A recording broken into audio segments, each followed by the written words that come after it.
chairman of Cares. I'm also a family carer. I look after my wife at home. Here at Cares we work every day with unpaid family carers to make sure carers are not in poverty. My name's Jeff Foster. I'm the Chief Executive at Cares, which is a carer-led organisation working in Sandwell in the West Midlands. We help and support carers, help them with benefits, help them with debt, with all sorts of other financial matters. Well, in Sandwell we estimate that there are between 30 and 36,000 people at any one time who have a caring responsibility for other people in the community. Now they may be husbands and wives, they may be sisters and brothers, or sons and daughters. They're usually family members, and being a carer is no respecter of age or gender or race or any other of the social determinants.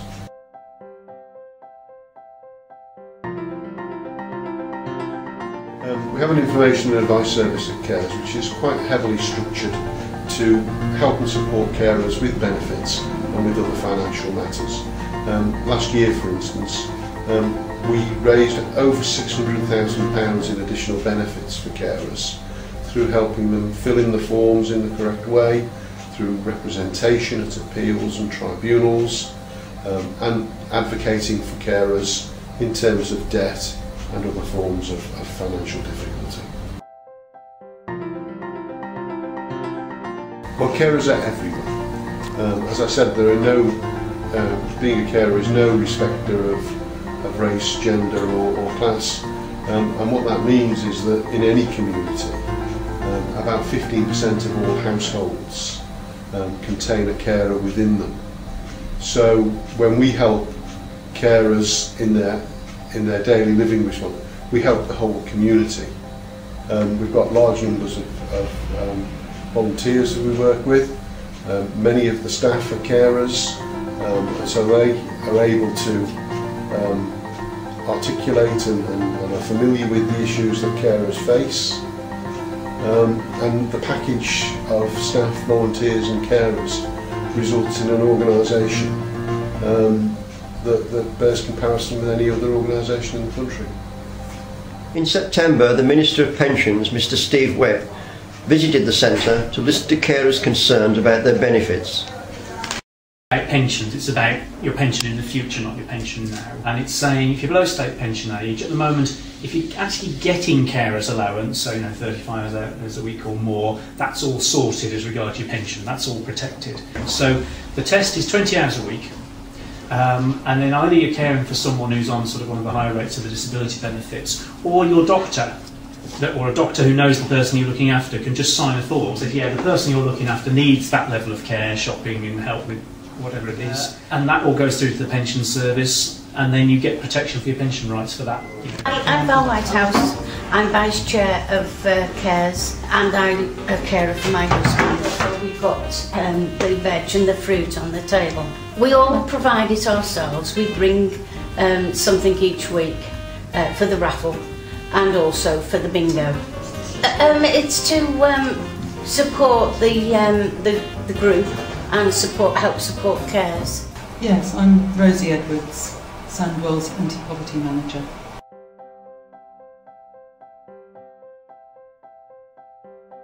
There are several things really that we're trying to do to reduce poverty, and the plans that we developed, Cares was involved in putting those plans together. A lot of other agencies, a lot of other organisations across the borough were also involved. So it's very much a partnership plan. The first area everybody thinks about is money. How can you increase the amount of money that people have? So obviously that's one important area. The next is about helping people to have a better standard of education, to have aspirations for the future, and for people to get the training that they need to help them get into the jobs that are there. Then it's quite important, and I think this is a particularly relevant area for carers, for people to have services, access to good quality services, because particularly if you're on limited income, it makes the quality of those services and their accessibility even more important. So the plans that we've got are based around those strands. and obviously as much as possible we want them to be accessible to all the different groups in the population and for people to be involved in shaping those plans. CARES fits into this plan in several ways. First of all, because CARES runs an advice service, but we're also looking at how that fits into a wider picture, and one of my colleagues has recently done a review working with CARES and a lot of the other advice organisations. One of the things that we're looking forward to working on with CARES is how we can get better services to carers and cut down the number of steps that people have to go through to get the services that they need and get the income that they need. One of the things that CARES has been quite active in is our work for people in later life and the work around health and worklessness. And at the moment we think that there are quite a lot of people who've come to the end of their caring duties that are looking to get back into work. And we're trying at the moment to make links with other organisations to actually ease that path. Jeff from CARES has been one of the people who's been involved in a network of voluntary organisations looking at ways to improve services at community level by building on the strengths that local people have and how people can help each other.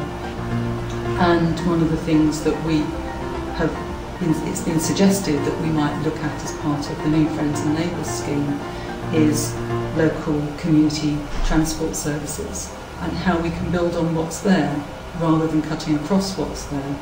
And again, it's about organisations and community groups and volunteers working together. There is much still to be done. New carers are being identified all the time, and CARES will continue to help and support them, keeping them out of poverty.